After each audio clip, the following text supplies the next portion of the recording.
कई ठोस सुझाव आए राज्यों की तरफ से। जो भी ठोस सुझाव आए हैं, इसके पहले भी हमने सिलसिला प्रारंभ किया, क्योंकि जब हम बड़ी कॉन्फ्रेंस करते हैं तो उतनी विस्तार से कृषि मंत्रियों से चर्चा नहीं हो पाती। तो मैंने तो सबको खुले मन से आमंत्रण दिया है कि वे अपने अधिकारियों के साथ आए, हम कृषि भवन में बैठेंगे, चर्चा करेंगे और चर्चा करके जो समस्याएं हमारे सामने आ रही है उसके समाधान निकालेंगे।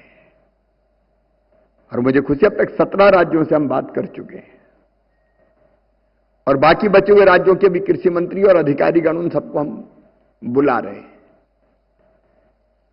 देखो, हम लोग जो यहां बैठे हैं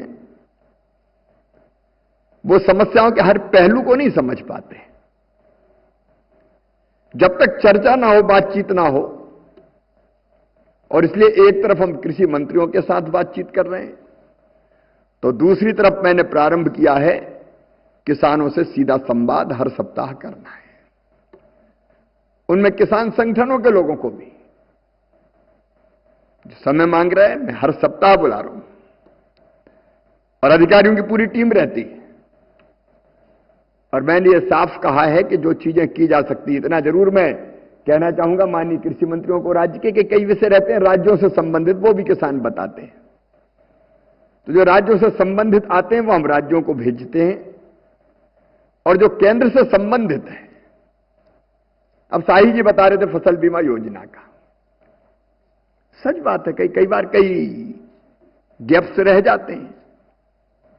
मैं महाराष्ट्र गया, किसान मिले, बाय रोड में निकला था, तो उन्होंने बताया कि फसल बीमा योजना का प्रीमियम जमा था, फसल में नुकसान हो गया, हमको तो पैसा मिला ही नहीं। एक बैठक आके कृषि मंत्रालय में की, समस्या का समाधान हो गया और 2.25 लाख किसानों को 200 करोड़ रुपया से ज्यादा मिल गया।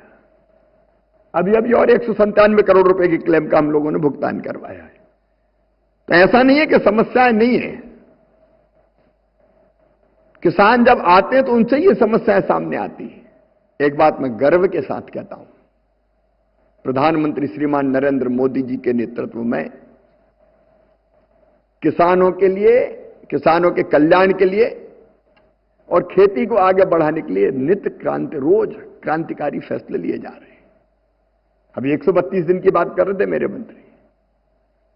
132 दिन में जितनी कैबिनेट हुई है, अपवाद स्वरूप कोई कैबिनेट होगी जिसमें कृषि मंत्रालय का कोई ना कोई प्रेसी नहीं आई। नहीं तो हर कैबिनेट की बैठक में, पिछली कैबिनेट की बैठक में हमने एमएसपी पर फैसला किया। 150 रुपया गेहूं की एमएसपी बढ़ाई, 300 रुपया कुंटल सरसों की बढ़ाई, चने की बढ़ाई, मसूर की बढ़ाई, 6 जो रबी की फसलें थी। और यह भी इसलिए कि अभी किसान बोनी का समय होने वाला है, किसान तय कर ले कि किस चीज के कितने रेट हमको मिलेंगे, उसके हिसाब से फसल बोए। वो प्रधानमंत्री जी जब लाल किले की प्राचीर से बोल रहे थे तो उन्होंने कहा, मैं तीसरे टर्म में 3 गुना ज्यादा सख्ती से काम करना चाहता हूं। कर रहे हैं, वो दिन रात कर रहे हैं। तो हमने इसी इसी हाल में कृषि विभाग के मेरे सारे कर्मचारी और अधिकारी इकट्ठा हुए और हमने तय किया कि अकेले प्रधानमंत्री क्यों करें, हम सब भी 3 गुना तेजी से काम करेंगे, कोई कसर नहीं छोड़ेंगे। और वो राज्यों को भी करना चाहिए।